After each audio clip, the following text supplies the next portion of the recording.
আসসালামু আলাইকুম। আমি আজকে ভাজি করব করলা। এই করলা ভাজি করব, এই জন্য কড়াইতে তেল দিয়ে দিলাম। এখন এই পেঁয়াজ আর কাঁচামরিচটা দিয়ে দিব। যখন পেঁয়াজটা এমন হইব, একটু সিদ্ধ সিদ্ধ হয়ে গেছে, হালকা একটু বাদামি বাদামি কালার, তখন আমি এই করলাটা দিয়ে দিব। এখন আমি একটু লবণ আর হলুদের গুঁড়া দিয়ে দিব। এই লবণ দিয়ে দিলাম, হলুদ দিয়ে দিব। আলু দেই নাই, আলুটা আমি পরে দিব। হইব একটু পুরা পুরা ভাজা ভাজা হইব, তখন আলুটা দিয়ে দিবেন।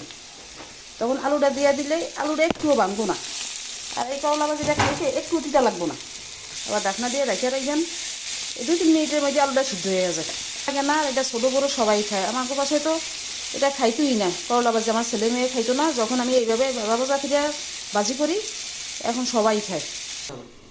এই যে দেখেন, আমার ভাজিটা যখন এই অবস্থায় হইব, যে এখন হইয়া গেছে, এখন আমি নামিয়ে ফেলাইনি।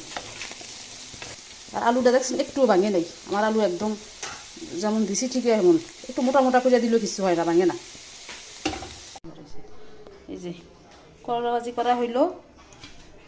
খালি করলা ভাজি করি নেই, করলা ভাজিও করছি, পালং শাক দিয়া চিংড়ি মাছ দিয়ে, ছোটো ছোটো চিংড়ি মাছ দিয়ে রান্না করছি। আর রান্না করলাম ডাল।